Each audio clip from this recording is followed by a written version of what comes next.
한 주간도 잘 지내셨나요? 네. 네. 우리 본문 말씀 읽도록 하겠습니다. 우리 본문 말씀은요. 마태복음 16장 26절 말씀입니다. 마태복음 16장 26절 말씀입니다. 모두 성경책 펴시고요.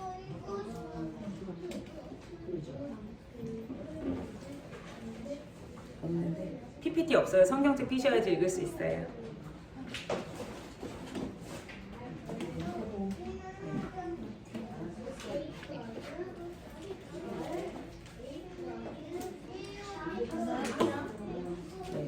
마태복음 16장 26절 다 같이 우리 한 목소리로 읽어보도록 하겠습니다. 시작. 만일 사람이 무엇 천하를 얻고도 제 목숨을 잃으면 무엇이 유익하리요? 사람이 무엇을 주고 제 목숨을 받고겠느냐? 아멘. 오늘 본문 말씀입니다. 본문 말씀 전에 제가 여러분에게 한 가지만 이제 여쭤볼게요. 퀴즈 낼게요. 우리 안식일은 주일이잖아요. 주일. 우리가 지금 신명기 말씀을 읽고 있는데 신명기에서 안식할지니라 이 말씀이 이 문장이 계속 반복이 돼요. 그런데 여러분에게 한번 물어볼게요. 하나님이 우리에게 안식일을 주셨는데 신명기에서 말하는 안식이 여러분 하나님께서 안식일을 거룩하게 지켜라 라고 말씀하셨습니까? 아니면 안식일을 지켜 거룩하게 하여라 라고 말씀하셨습니까? 1번 2번 안식일을 거룩하게 지켜라 1번 2번은 안식일을 지켜 거룩하라 2번 1번. 어? 1번이라고 생각하는 분 나는 1번. 1번? 1번은 안식일을 거룩하게 지켜라 2번은 안식일을 지켜 거룩하라 뭘까요? 2번? 1번. 뭐 같아요? 1번 같아. 1번 같아요? 1번이라고 생각하시는 분들 2번이라고 생각하시는 분들 2번 같아. 2번 같아요? 자, 이게 되게 달라요. 안식일을 거룩하게 지켜라가 아니라 안식일을 지켜 거룩하라가 하나님이 말씀하신 뜻입니다. 네. 자, 신명기 5장 12절에 여호와 너희 하나님이 너에게 명한 대로 안식일을 지켜 거룩하게 하라. 하나님은요, 이 안식일을 거룩하게 하는 게 아니에요. 하나님은 우리로 하여금 거룩하게 하시기 위해서 안식일을 지키라고 하셨습니다. 그래서 이 주일은요, 하나님 앞에 나오라 하신 그 명령이요, 우리를 위해서 하나님이 허락하신 날인 줄 믿습니다. 아멘? 하나님 멋지시죠? 우리가 거룩해야지만 하나님을 만날 수 있기 때문에 안식일을 허락하신 거예요. 자, 오늘 당신 거룩해질 수 있습니다. 인사합시다. 오늘 당신은 거룩해질 수 있습니다. 네, 거룩해질 수 있으십니다. 안식일을 지켜 거룩하라 하나님이 말씀하셨습니다. 안식일을 지키는 우리는 거룩의 단계로 나아가는 과정인 줄 믿습니다. 아멘? 네, 그래서 우리가 안식일을 주일이 이건 율법주의예요. 안식일을 거룩하게 지키는 거. 근데 안식일을 지킬 때 우리가 거룩해진다는 거, 하나님의 사랑을 느끼시는 시간 되시길 바랍니다. 아멘. 네. 우리 오늘 말씀을 나눌 텐데요. 제가 전에 한번 데이비드 차 선교사님에 대해서 말씀드린 적이 있어요. 한국 이름은 차형규 선교사님인데 작년에 목사님이 되셨어요. 그런데 이분이 나라와 민족을 위해서 또 한국교회를 위한 기도운동을 아주 활발하게 펼치고 있는 젊은 목사님이에요. 40대 제 또래거든요. 40대 초반의 젊은 목사님인데 그렇게 기도운동을 열심히 하고요. 뜨겁게 하나님을 외치고 있습니다. 근데 이분이 10년 전쯤에 마지막 시간? 그쵸, 마지막 때라는 책을 썼어요. 그때 되게 센세이션을 불러일으켰어요.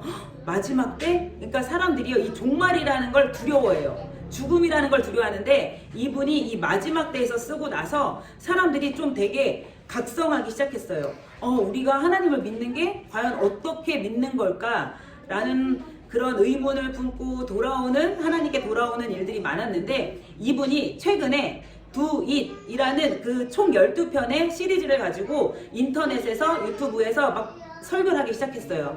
Do It이라는 설교 주제를 가지고 설교를 했는데 이걸 책으로 펴냅니다.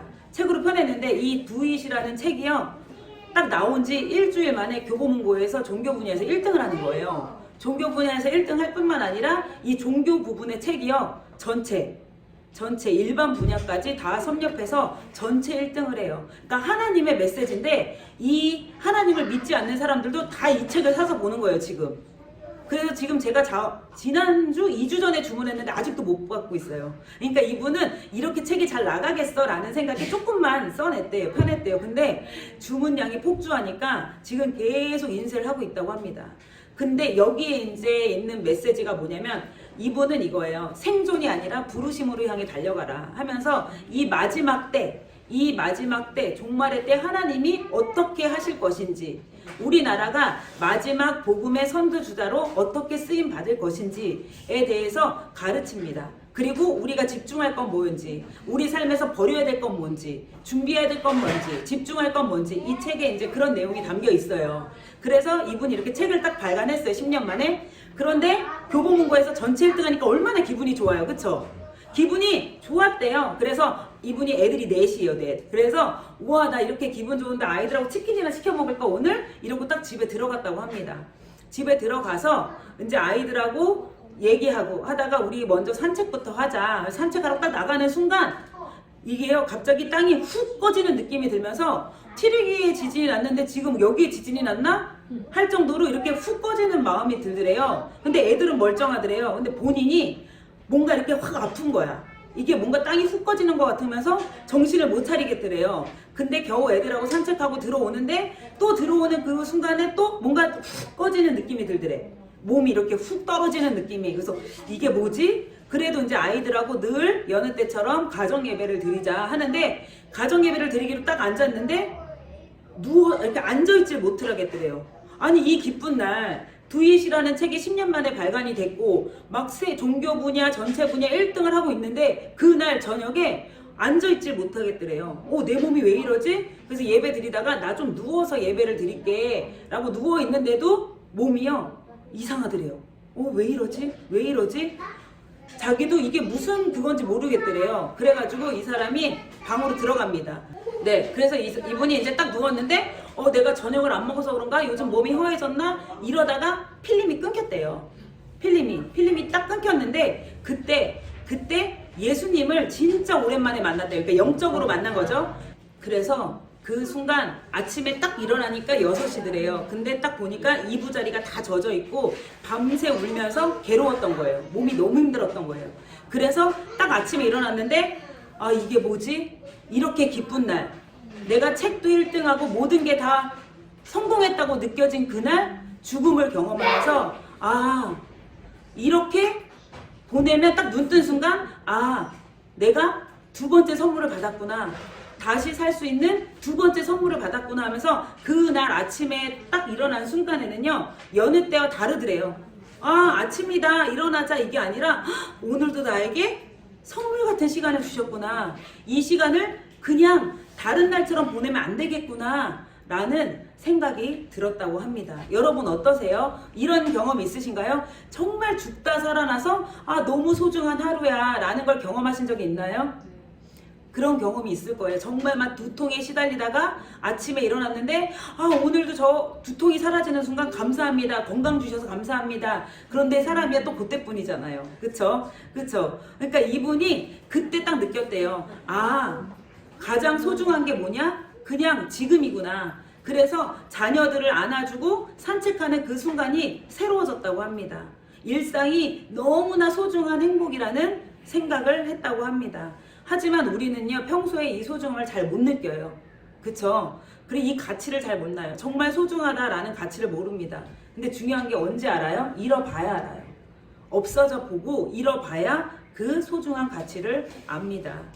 병상에 누워봐야 우리가 건강한 줄 알고 죽어봐야 생명이 귀한 줄 압니다. 우리가 그래요. 그쵸? 안 그래도 어저께 이원희 집사랑 우리 저녁 먹을 때 잠깐 봤는데 장례식에 갔다 왔대요. 납골당에 갔다 왔는데 거기서 젊은 사람들 아빠한테 쓴 편지 40대 남자들 이렇게 죽어서 하늘나라 가서 자녀들이 막 이렇게 쓴 편지 아빠 사랑 이런 걸 보면서 마음이 울컥했대요. 그런 걸 보면서 어때요? 우리가 누군가의 죽음을 통해서 맞아 지금 우리가 살아있는 게 감사하구나 라는 걸 깨달을 수 있습니다. 여러분 이렇게 아프면 이분이 이래요. 아픈 날 밤에 이렇게 가면 가장 후회되는 게 뭘까? 내가 가장 후회되는 게 뭘까? 라는 생각이 들면서 몇 가지 생각이 막 스쳐 지나갔대요. 그래서 그때 기회가 된다면 후회 없는 삶을 살아야 되겠다 정말. 네. 그래서 우리가 정말 이렇게 아프기 전에 그쵸? 병상에 눕기 전에 우리가 지금 주어진 우리의 삶을 감사하며 선물 같다고 생각하고 선물이라 생각하고 살아야 될 줄 믿습니다. 아멘. 네, 이분 어땠겠어요? 책 나와서 기쁘고 1위에서 기쁘고 밤새 사경 그랬지만 밤새 사경을 헤매고 나니까 책이 나오고 1위를 한들 뭐가 기쁘겠어요? 그쵸? 어떠겠어요? 그게 다 기쁘지 않은 거예요. 우리에게 가장 소중한 것은 하나님이 우리에게 주신 지금이라는 시간입니다. 아멘. 네, 우리 다 같이 옆 사람하고 인사할게요. 지금이 가장 소중합니다. 네, 지금이 정말 소중해요. 네, 지금이 정말 하나님이 우리에게 주신 소중한 순간입니다. 저도 가끔씩 이걸 잊어버려요. 근데 하나님이 오늘 본문 말씀을 몇 주 전부터 계속 생각나게 하시는 거예요. 사람이 그쵸? 온 천하를 얻고도 자기 목숨을 잃으면 뭐가 중요하겠어요. 그쵸? 이 데이비드 차가 막 1등하고 막 하는데 자기 목숨을 잃으면 그게 뭐가 그렇게 중요하겠어요. 그래서 우리가 정말 소중한 게 무엇인지, 그래서 우리가 하루하루를 후회 없이 살아가자 라는 결단을 하는 우리 비전교회 성도님 되기를 축복합니다. 아멘. 죽었을 때 후회 없이 살았노라 고백하는 사람은 참 드물어요. 그쵸? 죽을 때 막 후회되는 게 많죠. 하지만 우리에게 허락된 이 땅에서의 삶이 후회 없이 사는 것이 하나님 믿는 하나님의 백성들이 추구하며 살아야 될 삶이 아닌지 돌아보게 됩니다. 제가 지난주에 신문을 보는데요. 2월 14일 날 남극 해빙 데이터라는 그 데이터에서 발표한 기사 내용이에요. 거기에 제가 딱 충격을 받았던 게 2016년부터 지금 이 땅이 종말이 시작되었다라는 기사였습니다. 종말이 시작되었대요. 왜 종말이 시작되었냐? 해빙은 바다에 떠있는 얼음이에요. 얼음인데 이 녹아도 해수면에는 직접 영향을 주지 않는데 최근에 남극 대륙을 덮는 이 최대 2km의 두께인 거예요. 2km 되게 두꺼운 거죠. 이 2km의 두께로 이 남극을 다 보호하고 있는데 빙상을 보호하고 있는데 이 빙상이 녹으면서 전 세계 해수면이 2m나 높아진대요. 상승하고 있대요. 그래서 이게 만약에 계속 녹잖아요. 그러면 서울은 물론이고 지구의 웬만한 도시는 다 물에 잠긴다는 그런 기사였습니다. 그래서 바닷물의 온도 변화로 인해서 끔찍한 기상 변이가 시작될 것이라는 경고의 기사가 떴어요. 네, 남극의 해빙이라고 하면서 이 기사가 떴어요. 근데 이게 2016년부터 시작되었대요. 그러면 지금 계속 녹아가고 있다는 소리잖아요. 그쵸? 언제 어떻게 진짜 서울도 물에 잠길 수 있다는 거죠. 그렇게 해서 기상 변이 때문에 종말의 때가 오고 있습니다, 여러분. 종말의 때 우리는 어떤 태도로 살아야 될까요? 우리가 나이가 들어서 죽는 게 끝이 아니라 이 시기가 지금 종말의 때가 오고 있어요. 어떻게? 이미 코로나가 시작되었어요. 전염병이. 그리고 트리기의 지진이 있어요. 마지막 때 하나님이 전염병, 기근 말씀하셨잖아요. 지진이 있고 지금 또 경제적으로 기근이 시작되었습니다. 그쵸? 종말의 때를 우리는 살아가고 있습니다. 마지막 때의 마지막 주자로 우리가 살아가고 있어요. 이런 종말의 때를 살아가는 우리가 어떻게 살아가야 될지 우리 다시 한번 생각해보는 시간 갖기를 원합니다. 그래서 종말의 때 우리 어떤 태도로 살아가야 되냐면요. 앞서 얘기했듯이 우리에게 주어진 지금의 시간에 감사해야 될 줄 믿습니다. 아멘. 종말의 때예요. 이 마지막 때 어떻게 될지 몰라요. 그쵸? 지금 북한이요 계속 미사일로 도발하고 있어요. 지난주에도 아주 제일 비싼 핵을 쏜 거 아시죠? 미사일 쏜 거. 네, 신문 기사에 계속 뜨더라고요. 네, 계속 이런 종말의 때 우리는요. 예수님을 믿는 게 뭐예요? 이 땅에서 삶이 끝이라면 예수님을 믿을 필요가 없어요. 예수님은 이 종말의 때를 지나서 우리가 육적으로 죽으면 영원한 하나님 나라로 인도하기 위해서 오신 분이십니다. 그래서 우리가 주님을 믿는 거예요. 그래서 종말의 때를 두려워하는 것이 아니라 종말의 때를 준비하는 우리 비전 성도님들 되시기를 축복합니다. 그 죽음을 두려워하는 것이 아니라 죽음 뒤에 영원한 삶, 영생이 있는 줄 믿습니다. 그래서 우리에게 주어진 이 육신의 삶 속에서도 우리는 주님을 느껴야 돼요. 경험해야 돼요. 그게 우리가 이 땅에서 살아가야 될 크리스찬의 과제인 줄 믿습니다. 아멘. 자, 두 번째로 우리 마태복음 26장 25절 한번 읽어볼게요. 우리 오늘 본문 말씀 앞절이죠. 마태복음 26장 25절입니다. 죄송해요. 16장. 16장 25절. 16장 25절 찾으셨으면 같이 읽어볼게요. 시작. 누구든지 잃을 것이요 누구든지 나를 위하여 제 목숨을 잃으면 찾으리라. 아멘. 누구든지 자기 목숨을 구원하고자 하면 잃을 것이요 누구든지 나를 위하여 예수님을 위하여 제 목숨을 잃으면 찾으리라. 되게 역설적으로 예수님이 말씀하고 계십니다. 그러면 자기 목숨을 위해서 구원하기 위해서 우리가 하는 행동은 무엇일까요? 마태복음 6장 31절 32절에 말씀하고 있습니다. 사람들이요 자기 목숨을 위해서 하는 행동이 있대요. 자기 목숨을 구하기 위해서 그 행동이 무엇인지 우리 마태복음 6장 한번 찾아보세요. 네, 마태복음 6장. 여기 있다. 네, 다 찾으셨나요? 6장 31절, 32절 다 같이 읽어보도록 하겠습니다. 시작. 그러므로 무엇을 먹을까, 무엇을 마실까, 무엇을 입을까 하지 말라. 이는 다 이방인들이 구하는 것이라. 너희 천부께서 이 모든 것이 너희에게 있어야 할 줄을 아시느니라. 아멘. 우리 지난주에 설교했는데 염려하는 것은 무엇으로 대체할 수 있다고 했죠? 염려되는 것은 무엇으로 대체할 수 있는 게 네, 맞습니다. 네, 염려는 기도로 대체할 수 있어요. 그런데 마태복음 6장 31절에 너희가 무엇을 먹을까? 너희 목숨을 위해서 무엇을 먹을까? 무엇을 마실까? 무엇을 입을까? 하지 말라라고 말씀하십니다. 그쵸? 이것이 바로 자기를 위하는 거예요. 자기를 위하면 주님이 뭐라 그랬어요? 목숨을 잃는다고 우리 본문 말씀에 아까 전에 말했죠. 누구든지 제 목숨을 구원코자 하면 잃을 것이요 누구든지 나를 위해 제 목숨을 잃으면 찾으리라 라고 말씀하고 있습니다. 자, 우리가 염려하는 것들은 기도할 수 있다고 말씀드렸는데도 우린 기도하지 않고 계속 고민해요. 자기를 위해서 살아요. 무엇을 먹을까? 무엇을 입을까? 무엇을 살까? 그쵸? 그런데 하나님이 이거 하지 말라고 하십니다. 근데 우리 이럴 수 있어요. 아니 이거 안 하면 우리 왜 살아요? 어떻게 살아요? 우리 사는 목적이 뭐예요? 이럴 수 있어요. 그쵸? 그런데 하나님이 이거 하지 말라는데 왜 하지 말라고 하실까요? 우리가 지금 민수기 읽으셨죠? 민수기 읽으셨어요. 민수기를 읽다 보면 민수기 28장이에요. 하루에 2번씩 제사를 드리고요. 소 잡아라, 양 잡아라. 제사 드리면 하루가 끝나요. 제가 오늘 강한숙 권사님 하루 어떻게 보내세요? 했더니 일과를 막 말씀해 주셨어요. 근데 그러고 나면 끝나요. 그쵸? 이스라엘 백성들한테 하나님이 제시하신 게 있는데 그것은 하나님 앞에 제사 드리는 거였어요. 제사는 뭐예요? 예배 드리는 거였어요. 하나님이 하나님의 백성에게 원하는 것이 뭐예요? 예배하라. 기도하라. 근데 우린 이래요. 제가 옛날에 뭐 기도한다 그러면 아이고 답답하다. 기도만 해서 되겠냐? 이런 소리 진짜 많이 들었거든요. 기도만 하고 예배만 드리면 답답해 보여요. 답답해 보이고 한심해 보여요. 그런데 하나님이 한심해 보이는 거 하라고 하시는데 어떻게 해요? 그쵸? 네, 제가 10년 전에 친하게 지내던 전도사님 부부가 있었어요. 전도사님 부부가 있었는데 실명은 말을 안 할게요. 혹시라도 이거 만약에 올라가면 들으시면 안 되잖아. 그쵸? 네, 근데 아실 거야 들으면. 네, 근데 이 전도사님 부부가 있었는데 이 남편 전도사님이요.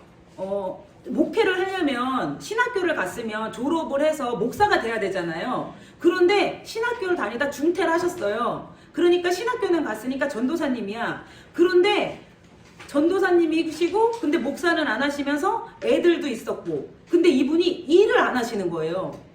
아니 우리가 이제 그때 친하게 지내면서 아니 일을 하시던지 신학교를 졸업하셔서 목사를 하시던지 그랬더니 아니래요. 하나님이 하나님을 예배하고 기도하라고 하셨대요. 속이 터지는 거예요. 제가 그때 성도일 때 아우 책임감도 없다. 왜 이렇게 저렇게 무책임해. 자식이 있고 처자식이 있으면 돈을 벌고 해야지 이랬거든요. 근데 그분은 아니래요. 하나님이 지금 기도할 때라고 하셨대요.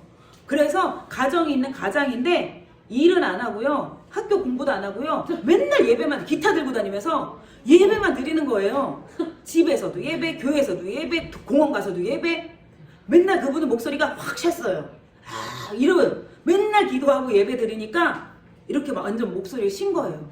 그런데 이분 가정에 어느 순간 이 예배의 재단이 쌓아지고요. 기도의 재단이 하나님 보시기에 어느 정도 이게 안정적으로 쌓아지면서 이분이 모르겠어요. 하나님 보시기에 어떤지 모르겠지만 계속 이 길을 걷는데 어느 날 이분이 이사를 간대요. 근데 저희가 원래 월세 동지였거든요. 저희도 힘들 때 이분네도 월세였기 때문에 어디 월세가 싸고 좋대 맨날 이런 걸 얘기했었어요. 월세 동지였는데 이분이 어느 날 아파트로 이사를 간다는 거예요. 에? 아파트요? 그러니까 32평이래요. 저는 진짜 한 방 먹은 것 같은 거예요. 아, 지금 우리 지금 아직 월세인데 이분네 왜 일도 안 하는데 아파트를 가나? 하나님이요. 예배해라 기도해라 그 자리를 지켰더니요 어떤 믿는 분들이요 해외로 나가시는데 집을 안 팔고 정리를 안 하신다고 그 아파트에 들어가 살라 그랬대요. 월세도 내지 마라 그냥 살아라. 뭐야 진짜 기도만 하니까 뚝 떨어지네. 제가 거기서 근데도 이해가 안 됐어요. 하나님 장난하세요? 이런 거 있잖아요. 어떻게 사람이 일을 해야지 이 자본주의 세상에서. 그때까지 저는 성도니까 이해가 안 되는 거예요. 그런데 이분 가정은 32평 아파트로 이사를 갑니다. 그곳에서 살아요. 그런데 이분이 뭐 그때 목회지도 없었고 돈도 안 벌었는데 갑자기 문성병원이라는 기독교 병원이 있어요. 여기서 이분을 스카우트 해갑니다. 그래서 그 병원에서 일하시면서 그 병원에서 일하시니까 또 이제 월급 페이가 들어오는 거예요. 사례비가. 그런데 이분한테 늦둥이 막내딸이 태어나요. 애 둘이었는데 셋째가 태어나요. 난 이것도 너무 신기한 거예요. 아니 능력도 없는데 왜 자꾸 애를 낳으실까? 그쵸? 근데 늦둥이 막내딸까지 하나님이 주시는 거예요. 그 이분이 문성병원에서 아파트 32평에서 살면서 거제로 목회지를 하나님이 주셔서 개척을 하십니다. 네, 개척을 하세요. 그 개척을 하셔서 보니까 첫째 아들이 고등학생이었어요. 몇 년 전에 이제 개척하셔서 가는데 고등학생 아들이 있는데 이 고등학생 아들을 하나님이 그냥 대구의 할머니 댁에 놔두고 가라 이런 마음을 주셨대요. 그래서 딸 둘만 데리고 가신 거예요. 그랬더니 이 아들은 저희 교회에 계속 나왔거든요. 근데 찬양 인도도 하고 잘하던 애가 엄마 아빠랑 떨어지고 그 자유라는 날개를 달고 나서부터 찬양 인도도 안 하고 학교도 안 가고 방황하기 시작하는 거예요. 그러니까 다들 사람들이 뭐라고 하는 거예요. 저 봐봐 애를 책임 안 지고 부모가. 그런데 이 아들이요 이분은 기도만 했대요. 엄마 아빠가 기도만 했대요. 하나님 어떡하나요? 학교에서 전화 오죠. 교회에서 전화 오죠. 하나님 얘 어떻게 해야 되나요? 기도만 하는데 하나님이 이 부모를 회개시키십니다. 너는 뭐 잘하냐? 그냥 아들을 선포해라. 내가 준 선물이잖아. 이 아들이 잘 될 걸 선포해 라는 감동을 주셔서 그냥 하나님을 믿고 기도했대요. 그런데 이 아들이 이번에 고등학교 졸업했거든요. 저는 작년까지 대학 어떡할까 생각했는데 한동대 입학했습니다. 그런데요 또 이 선교사님 부부는요 되게 웃긴 게 하나님이 안식월 쉬는 달이다 좀 쉬어라 하는데 저는 그때 하나님이 제주도 공짜로 보내주신 것도 막 기뻐하고 이랬는데 이분은요 하나님이요 공짜로 하와이 보내주시더라고요. 하와이 안식일을요 하와이로 한 달 동안 먹을 거 입을 거 다 제공해서 어머 나 진짜 이런 걸 보면서 하나님 진짜 대박이시네. 진짜 예배자 기도자한테 하시는 게 이런 거구나. 왜냐면 그렇잖아요. 이게 이해가 안 되는 거예요. 제가 성도일 때는 더더욱 이해가 안 되는 거예요. 그런데 이분은 사람들이 계속 수군거렸겠어요? 안 수군거렸겠어요?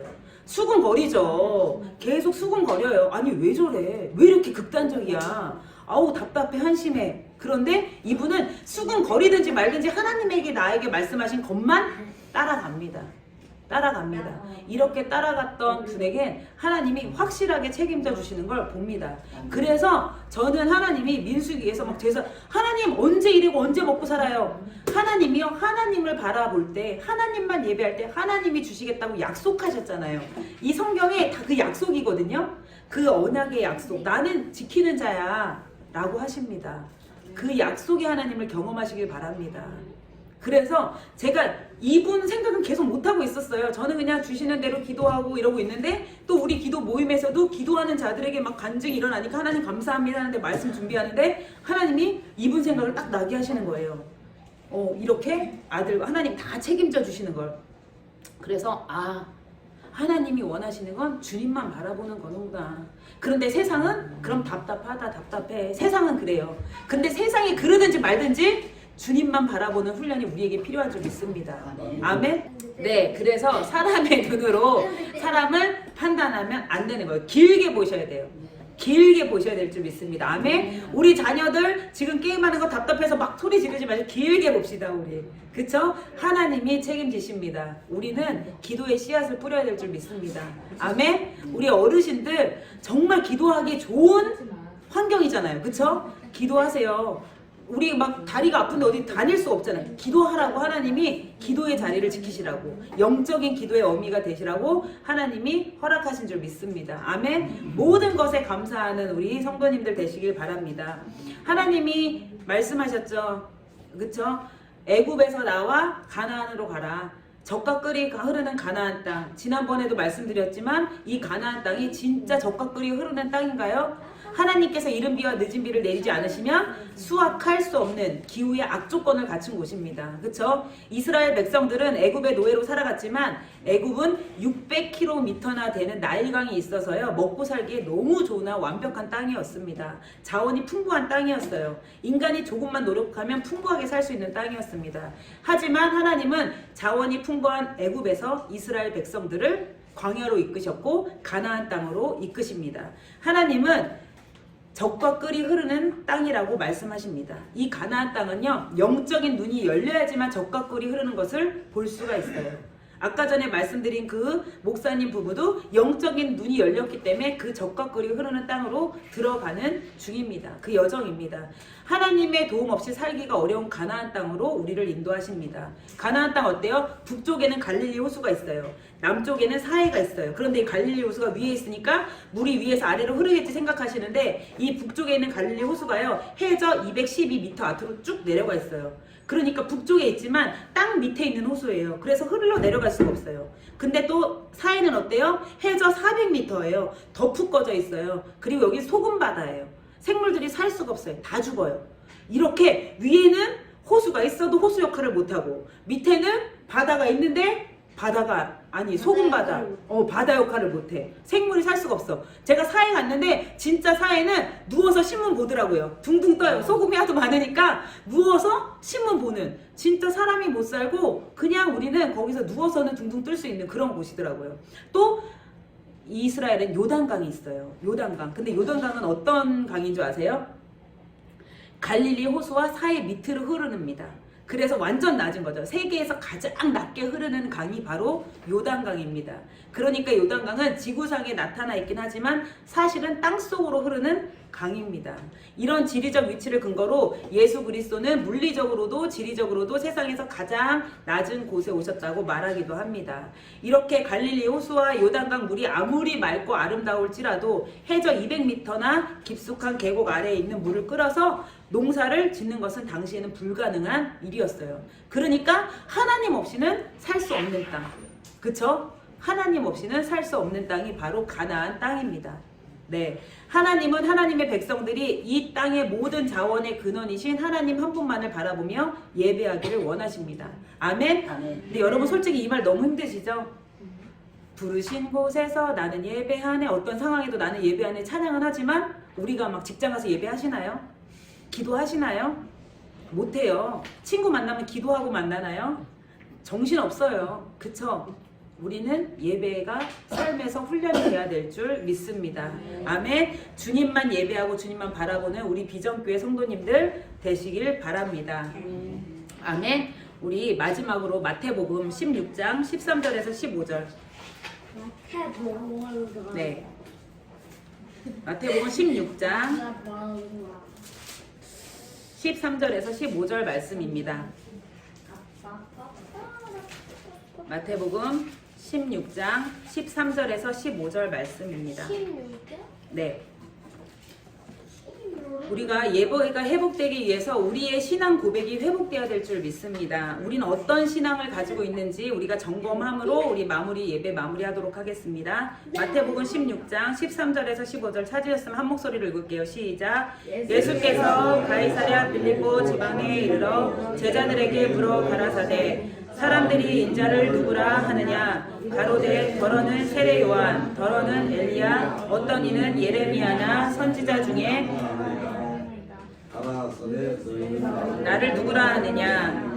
16절 같이 읽을게요. 시작. 시몬 베드로가 대답하여 가로되 주는 그리스도시요 살아계신 하나님의 아들이시니이다. 아멘. 이 구절은 모두 아실 거예요. 그쵸? 근데 여기서 중요한 게 예수님이 어디서 제자들에게 물어보시죠? 13절에 어디서 물어보세요? 빌립보 지방이라고 나와 있나요? 네, 가이사랴 빌립보를 지나실 때 제자들에게 물으십니다. 사람들이 나를 누구라 하느냐? 네, 여기서 장소를 눈여겨보셔야 돼요. 이 가이사랴 빌립보라는 도시는요, 분봉왕 헤롯 빌립이요, 가이사랴라는 로마 황제에게 바치기 위해서 헌정한 도시입니다. 네, 왜요? 로마 황제한테 잘 보여야지 자기가 분봉왕을 할 수 있으니까 이렇게 아첨해서 만든 도시입니다. 그래서 이곳은 로마 황제를 숭상하는 신전을 만들고 백성들에게 분양하도록 하였고요. 바알 신을 섬기고 풍요의 신인 파안 신전을 만들어서 계속 거기서 분양하고 신을 섬겨라 라는 곳의 도시입니다. 이렇게 로마 황제를 섬기기 위한 도시입니다. 근데 왜 예수님이 로마 황제를 섬기기 위한 도시에서 물어보셨을까요? 예수님의 이 말씀과 예수님 행동에는 다 의미가 있어요. 네, 여기는요 혼탁한 가치가 모여있던 곳입니다. 로마의 원리가 뭐예요? 인본주의적 사고방식입니다. 돈이면 다 돼. 돈이 곧 정의라고 여기는 황제의 논리가 지배하던 그 도시의 한복판 가이사랴라는 곳에서 예수님은 제자들에게 물으십니다. 사람들이 나를 누구라고 하느냐? 라고 물으십니다. 사람들이 예수님을 뭐라고 한다 그랬어요? 사람들이 예수님을요 세례 요한이요 엘리야요 예레미야 라고 이야기합니다. 선지자들 중 하나, 선지자 중 한 명이라고 사람들이 얘기합니다. 선지자는 능력과 기적을 상징합니다. 선지자는요 능력이 있고요 기적을 일으킵니다. 곧 이때 당시 사람들이 말하는 선지자는요 우리의 필요를 채워주고 절실함을 해결해주는 분으로 생각했습니다. 특히 가이사랴 빌립보 지역적으로도 당시 황제의 논리이고 로마의 가치관이 있었던 곳에서 능력과 기적을 우선시 여기는 돈이 우상이 시대였던 것입니다. 그런데 사람들은요 이렇게 예수님도 여러 신 중에 하나라고 여겼던 것입니다. 여러분은 어떠세요? 예수님을 어떻게 고백하시겠어요? 너희는 나를 누구냐 하느냐 예수님이 물어보신다면 여러분이 아는 예수님은 어떤 분이신가요? 한번 생각해 보시기 바랍니다. 예수님께서 두 번째 질문을 하세요. 너희는 나를 누구라 하느냐? 베드로가 얘기하죠. 뭐라고 얘기하죠? 주는 그리스도시요 살아계신 하나님의 아들이시니다. 아주 100점짜리 대답을 합니다. 이게 뭐라고 얘기하는 거냐면 당신 주님 예수님은 바로 기름 부음 받은 메시아입니다. 나의 주인이십니다. 살아계신 하나님의 아들이십니다. 라는 고백을 합니다. 우리는 어떤 고백을 하나요? 저도 곰곰이 돌아봤어요. 내가 처음 예수님을 믿을 때 나는 어떤 마음으로 예수님을 믿었는가? 저는요 이때 당시에 주는 그리스도시요 살아계신 나의 하나님의 아들이라서 예수님을 믿은 게 아니라 정말 선지자 중에 한 명을 믿었어요. 예수님의 능력이 받고 싶었고요. 예수님의 기적을 체험하고 싶어서 예수님을 믿었습니다. 그런데 그거는 주님이 우리에게 원하시는 믿음이 아니라는 겁니다. 지금 여러분의 믿음을 점검하시길 바랍니다. 그냥 이 땅에서 잘 먹고 잘 살기 위해서 예수님을 믿는다? 그건 가이사랴 한복판에 있는 사람들과 똑같이 예수님을 믿는 것입니다. 돈이 정의라고 생각하고 로마의 가치관, 황제의 가치관, 황제를 숭배하고 우상을 숭배하는 사람들과 똑같이 그냥 여러 신들 중 하나 우리는 예수님을 선택한 것입니다. 그런데 우리는 베드로의 고백을 해야 될 줄 믿습니다. 주님, 당신은 나의 주님이십니다. 당신은 나의 살아계신 하나님의 아들이십니다. 이 고백이 우리 안에 나와야 돼요. 나와야 돼요. 성공을 위해서, 문제 해결을 위해서 예수님을 믿으시나요? 돌아보시길 바랍니다. 나는 무엇을 위해서 예수님을 믿고 있지? 선물 받기 위해서. 네, 우리 삶의 길과 진리와 생명이신 예수님을 믿으시길 바랍니다. 아멘. 우리의 신앙 고백 위에 예배가 세워지고 기도가 세워지는 것입니다. 우리가 그냥 능력자 중 한 분 예수님을 믿는 거라면 예배가 어려워요. 기도가 어려워요. 그래서 우리가 기도가 힘들고 예배가 어려운 거예요. 왜? 그냥 기적, 능력 체험하고 싶거든요. 그런데 하나님은 물으십니다. 너희는 나를 누구라고 하느냐. 그런데 중요한 게 있어요. 예수님의 물음에 100점짜리 대답을 했던 베드로도요. 예수님한테 바로 뒤에 이래요. 예수님이 십자가의 길을 걸어야 된다고 말씀하시니까 베드로가 예수님 붙잡고 가지 말라고 그래요. 그러니까 예수님이 베드로에게 말씀하십니다. 베드로는 그때 듣도 보다 못한 욕들 들어먹어요. 사단아 물러가라. 이렇게 100점짜리 대답을 했던 베드로도요. 인간이기 때문에 연약하기 때문에 부족하기 때문에 예수님을 나가지 말라고 합니다. 예수님 뭐라고 하시면 23절 제가 읽어드릴게요. 예수께서 돌이키시며 베드로에게 이르시되 사단아 내 뒤로 물러가라. 너는 나를 넘어지게 하는 자로다. 내가 하나님의 일을 생각하지 않고 도리어 사람의 일을 생각하는도다 하시고. 아멘. 네, 우리가 이걸 이해하시려면 21절부터 한번 읽어보실게요. 마태복음 16장. 다 그 본문이죠. 16장 21절부터 읽어보실게요. 네, 베드로가 그 고백을 했어요. 주는 그리스도시요 살아계신 하나님의 아들이시나이다 했는데 이때로부터 이제 예수님이 어떤 일이 있었는지 한번 우리 21절 읽어볼게요. 마태복음 16장 21절 시작. 자기가 예루살렘에 올라가 장로들과 대제사장들과 서기관들에게 많은 고난을 받고 죽임을 당하고 제3일에 살아나야 할 것을 제자들에게 비로소 가르치시니 베드로가 예수를 붙들고 가나여 가로되 주여 그리 마옵소서 이 일이 결코 주에게 미치지 아니하리니이다. 23절 시작. 예수께서 돌이키시며 베드로에게 이르시되 사단아 내 뒤로 물러가라. 너는 나를 넘어지게 하는 자로다. 네가 하나님의 일을 생각하지 아니하고 도리어 사람의 일을 생각하는도다 하시고. 네, 예수님께서 이제 예수님의 죽음을 말씀하십니다. 예수님이 죽는다고 하니까 베드로는 안 돼요 예수님. 근데 이게 정상 아닌가요? 그쵸? 아니 인간적인 그쵸? 인간적인 말은 정상이죠. 네. 예수님 죽으러 가신다고 하는데 인간적으로 예수님 죽으라고 하면 그치? 예 가세요 이래요? 딱 붙들어야지. 큰일 나니까. 그쵸? 붙드는데 예수님 뭐라고 하세요? 사단아 물러가라. 너는 나를 넘어지게 하는 자로다. 그쵸? 네가 하나님의 일을 생각하지 않고 사람의 일을 생각하는도다. 저는 이렇게 베드로가 이해가 돼도 그래도 사람이 인간적으로 그래도 한 번은 그래야 되는 게 정상 아니에요? 그쵸? 그런데 예수님은 단호하게 말씀하십니다. 사단아 물러가라. 너는 나를 넘어지게 하는 자로다. 여기서 넘어지다 이게 헬라어로 스칸달론이에요. 스캔들에서 나온 거죠. 우리 스캔들 나면 넘어지죠? 네. 베드로한테 너 나 스캔들 내지 마. 넘어지게 하지 마. 라고 주님 말씀하십니다. 네, 100점짜리 대답을 했던 베드로도요. 예수님을 넘어지게 할 뻔한 걸림돌이 됩니다. 그래서 우리는 연약하고 부족해서 하나님의 일을 생각하기보다 사람의 일을 생각할 때가 많이 있어요.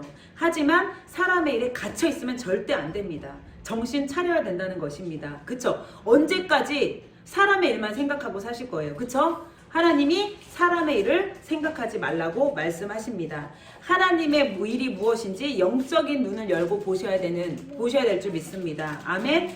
아멘. 우리 옆에 분하고 인사합시다. 우리 영적인 눈이 열립시다. 영적인 눈이 열립시다. 네. 하나님을 볼 수 있는 영적인 눈을 떠야 하기에 주님께서 말씀하시는 겁니다. 부족하고 넘어질 수 있어요. 사람들이 고백하는 선지자, 능력과 기적, 우리의 물질을 해결해주고 우리의 병 고침해주고 잘 먹고 잘 살게 하는 분을 처음에 믿을 수도 있어요. 하지만 점점 예수님을 따라가다 보면 길이요 진리요 생명이신 길과 진리요 생명이신 예수님은 우리를 어디로 인도하세요? 영원한 생명, 영원한 구원을 우리에게 이끄시려고 이 땅 가운데 오신 겁니다. 그냥 이 땅에서 잘 먹고 잘 살아 여기까지 니네 하자 라고 오신 게 아니라 죽음 이후에 우리의 길을 인도하시기 위해서 오신 분입니다. 그럼 우리가 영적인 눈이 열려야겠죠? 그쵸? 그래서 우리가 죽음을 두려워하지 마세요. 죽는다는 건 뭐예요?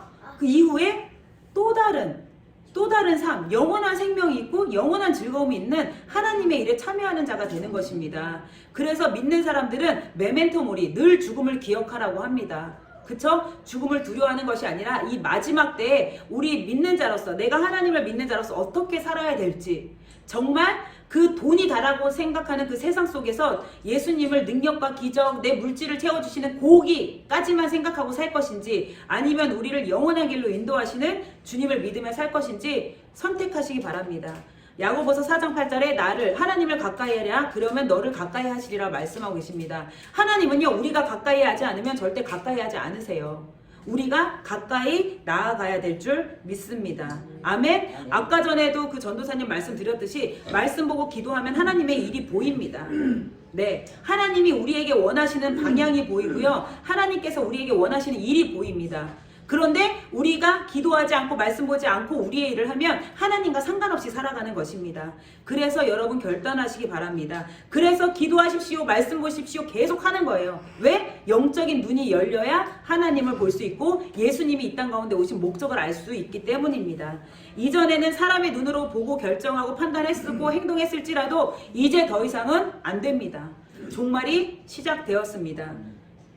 코로나가 말해주었어요. 남극의 빙하가 말해주고 있습니다. 트리기의 지진이 말해주고 있습니다. 물가 상승으로 인한 경제적 기근이 말해주고 있습니다. 여러분 일어나십시오. 깨어나십시오. 신기하죠? 우리가 이렇게 기도하고 일어날 때 하나님의 일들이 보입니다. 아멘? 정말 신기해요. 제가 기도를 하는데 딱 환상이 보이는 거예요. 어릴 때 저희 어머니가 백과사전을 사줬어요. 흰색 표지였어요. 그런데 어릴 때 막 놀다가 궁금한 게 있으면 그 백과사전을 찾아서 이렇게 막 뒤져봤거든요. 예를 들면 돌고래? 돌고래는 어떤 동물이지? 찾아봤어. 근데 기도하는데 딱 환상이 보였어요. 기도할 때 현주야 너가 기도할 때 나는 너의 기도의 백과사전이 될 거야. 제가 막 말씀 찾아보고 막 여기저기 따라다니고 세미나 듣고 그러지 않아도 기도할 때 하나님이 백과사전처럼 가르쳐 주신다는 마음을 주시는 거예요. 그러고 났는데 진짜 신기한 게 그렇게 해서 제가 막 이랬거든요. 하나님 저는 누구한테 물어봐야 돼요? 저는 영적인 멘토도 없어요. 누구한테 물어볼 친한 목사님도 없어요. 막 이렇게 기도할 때 하나님 내가 가르쳐 줄게 라고 하시는데 기도하는 가운데 그 환상이 보이는 거예요. 너가 어릴 때 찾던 백과사전처럼 내가 너한테 가르쳐 줄 거야 라는 마음을 주시면서 기도하고 제가 주시는 마음을 막 적잖아요. 그러면은 제가 평소에 존경하던 목사님들 설교를 들으면 저하고 주셨던 마음이 딱딱딱딱 맞아요. 그래서 오늘 처음에 소개드렸던 데이비드 차 선교사님이 너희가 온 천하를 얻고도 너희 목숨을 잃으면 무슨 소용이냐? 저 기도할 때 받은 말씀인데 이게 탁탁탁탁 하나님이 가르쳐 주시는 거예요. 이 시대의 흐름을 가르쳐 주시는 거예요. 그게 너무 기적입니다. 재밌어요. 그래서 여러분에게 기도하세요, 말씀 보세요 하는 거예요. 재밌는 걸 경험하기 때문에. 제가 재미없고 제가 지루하면요 기도하세요, 말씀 보세요 라고 절대 말 못합니다. 재밌고 신기하고 하나님의 일하심이 느껴지니까 하는 거예요. 저희 매일 기도하는 기도방 모임의 엄마들이요 간증이 터지고 있어요. 어떤 엄마는 방언 받고 싶어요 라고 했는데 기도하는데 그냥 방언이 툭툭 터져요. 그 바로 연락 왔어요.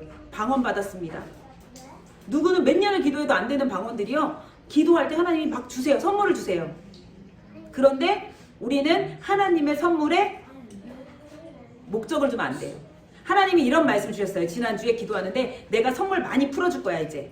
간증할 거 많이 줄 거야. 그런데 하나님의 선물이 독이 될 수 있어. 악이 될 수 있어. 왜? 사람들이 예수님이 이 땅에 오신 목적을 모르기 때문에 사람들이 고백하는 예수님, 선지자 중에 한 명으로 생각한다면 이 하나님의 선물은 독이 됩니다. 그쵸? 목적이 선물이니까. 그런데 예수 그리스도, 우리를 길과 진리와 생명으로 인도하신 예수님을 바라보면 이건 축복이 되는 줄 믿습니다. 그래서 선물 주신 건 팁이에요. 보너스예요. 그걸 막 선물 받았어. 이게 아닙니다. 선물은 당연한 거예요. 그래서 예수 그리스도를 바라보시는 우리 성도님들 되시기를 축복합니다. 예수님은 우리를 영원한 생명으로 이끄시려고 오셨고 우리를 구원하시기 위해서 오셨습니다. 이 땅에서뿐만 아니라 죽음 이후에도 죽음을 두려워하지 마세요. 죽음 이후에 더 아름다운 집과 더 아름다운 환경이 우리 가운데 올 줄 믿습니다. 아멘. 그래서 담대하게 죽음을 준비하는 우리 성도님들 되시길 축복합니다. 여러분 우리 깨어서 기도합시다. 깨어서 말씀 봅시다. 네, 우리 비전교회 비록 사람은 없어요. 빈자리가 있어요. 하나님을 일하십니다. 하나님을 예배하는 한 사람, 그 예배하는 한 사람을 통해서 하나님은 채워주실 줄 믿습니다. 이 시간 기도합시다. 하나님 감사합니다. 오늘도 귀한 안식일을 허락하셔서